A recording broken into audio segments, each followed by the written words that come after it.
Have you ever felt like money just disappears? You try to plan. You work harder. You even meditate just to stay calm. But your mind still feels foggy. Your sleep, restless. And no matter what you do, your wallet stays empty. Oh, it's not bad luck. It's energy. And the way your home holds that energy might be quietly sabotaging you. I used to live in a clean, quiet apartment. Everything looked fine, but nothing flowed. I couldn't focus. I lost opportunities. Clients ghosted.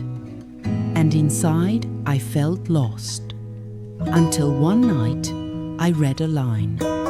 Your home repeats your story, whether you want it to or not.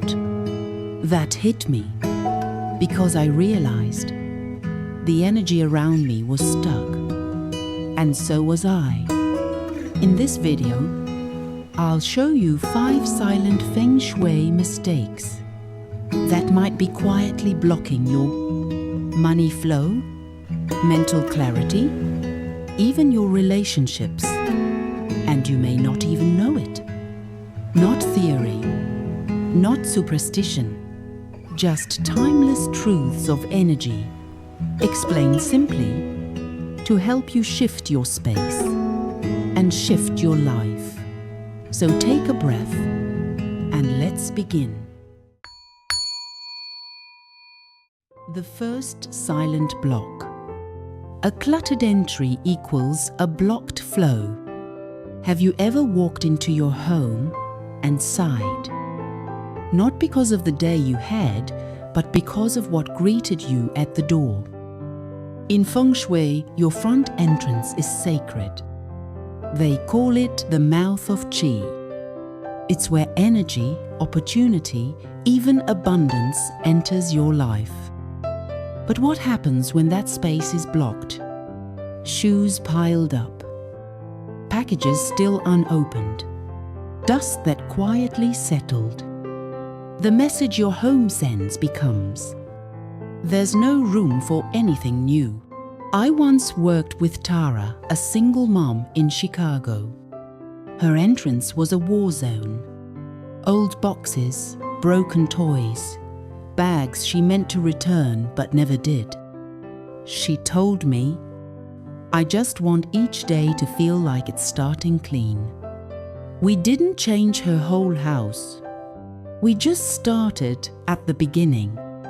We cleared 3 feet around the door, cleaned like we were tending to her own energy field, placed a small bamboo plant for resilience, hung a round mirror not facing the door to invite light in. 2 weeks later, she messaged me. A client I had chased for 5 months called back. Just said they felt I was the right fit. I didn't change anything else, just the entry. If life feels stuck right now, start at your entrance. Clear it. Let it breathe. Because when energy has space to enter, so do new opportunities. And remember, your home doesn't just welcome guests. It welcomes your future. But sometimes, energy doesn't just get blocked at the door. It leaks through the things we keep, even when they're already broken. And when we live with broken things long enough, we start believing wholeness isn't possible. The second silent leak.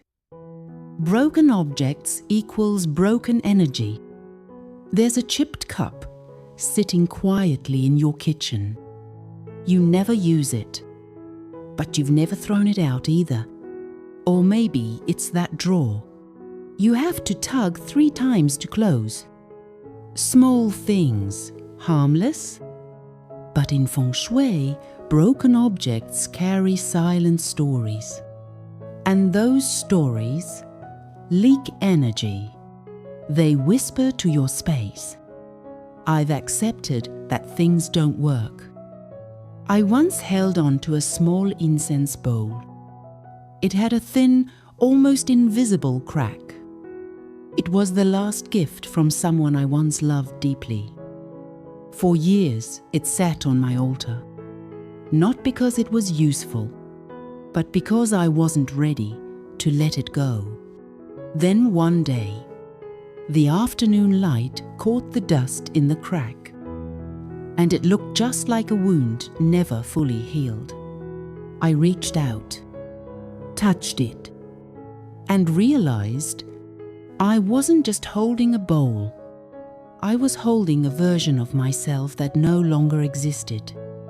So I let it go, and that evening, my space felt like it exhaled. And so did I. If something around you is broken, pause, notice it. Ask, does this still reflect who I am or who I used to be?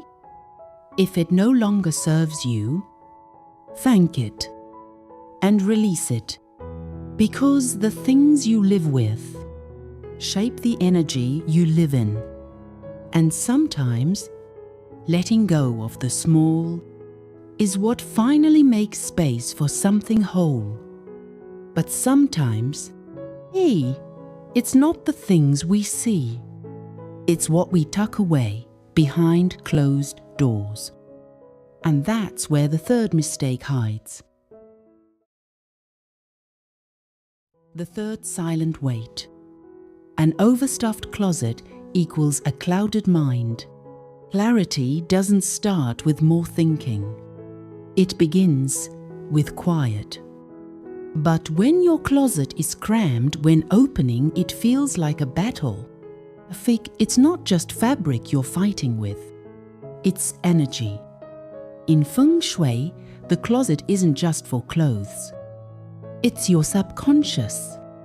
It holds a shirt from the job you left 3 years ago, a dress you once loved but no longer wear, and outfits for a someday version of you that never arrived. These pieces aren't just taking up space. They're clouding your ability to see who you are now. I once worked with Olivia, a young coach in Phoenix.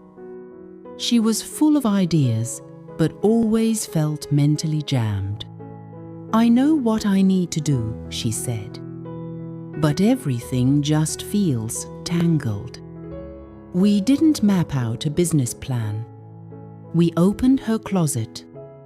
She picked a single shelf, held each item, and asked, would I wear this to meet the future version of myself? That one shift, was all it took. A week later, she emailed, I registered my business. And for the first time, my mind feels like it exhaled. You don't need to clean the whole thing. Start with one section, one drawer. Hold each item and ask, does this support the self I'm stepping into? If not, thank it and release it. Because every time you clear physical space, you make room for mental light. But even when our shelves are tidy, somewhere else may still be stirring. Your body rests, but your mind? It may still be alert. That's the fourth mistake. The fourth silent disruption. A misplaced bed equals a mind that can't rest. There's one place in your home meant for deep restoration. Not your desk, not your kitchen, but your bed. In Feng Shui, the bed isn't just for sleep. It's your sanctuary, where your body, mind, and spirit come back to center. But when your bed is placed wrong, when your headboard floats with no support, When the mirror reflects your sleeping body, when the door opens straight to your side, you don't rest. You stay on alert. Even as your eyes close, your energy field remains half awake, scanning, bracing. And you wonder why you wake up tired. I once worked with Mark, a freelance photographer in Seattle. He said he slept, technically, but woke up every morning feeling like he hadn't been home in his own body. His room was modern, clean, but the bed? Tilted, no headboard, a mirror opposite, and the door swung open directly into his sleeping space. I asked him, what would it feel like if your bed held you like a safe hand beneath your spine? He adjusted 3 things. Moved the bed so the head touched a firm wall, hung a soft cloth over the mirror at night, repositioned a small table between bed and door as a boundary of welcome. 3 days later, he messaged, I don't know what changed, but I woke up today and didn't feel like I had to defend myself. Sometimes rest isn't about sleep. It's about finally surrendering. Look at your bedroom. Can you see the door without being directly in line with it? Does your headboard lean into something stable? Is there anything reflecting you as you rest? Make your sleep space feel protected, because the place you surrender to each night should never make your nervous system stay on guard. And sometimes, even when the space is clean, the bed aligned, the closets cleared, there's still silence. But not the kind that soothes, the kind that says, nothing is moving. And that's where the 5th and final mistake waits. The 5th silent void, a space too quiet equals energy that doesn't speak back. Have you ever walked into a room and felt like nothing lives there? It's not messy. It's not broken. It's not even wrong. It's just silent. And not the good kind. In Feng Shui, space is not just where we live. It's where we converse with life itself. And when a space is too quiet, when there's no movement, no sound, no welcome, it begins to say, nothing here is expecting connection. I visited a client once, an older man who lived alone in San Jose. His apartment was spotless, minimalist, organized. But the moment I stepped inside, it felt like the air had forgotten how to move. I asked him, "Does your home talk to you?" He paused, then said, "I don't know, maybe it used to. Or maybe I stopped listening." We didn't add much, just a few things. A soft playlist of piano in the mornings, a small orchid on the windowsill to catch light, a tiny wind chime by the door to invite the breeze. A month later, he emailed me, not to talk about the space, but to tell me he'd called his sister after 8 years. "It's strange," he said, "but I think opening my home made me want to open more."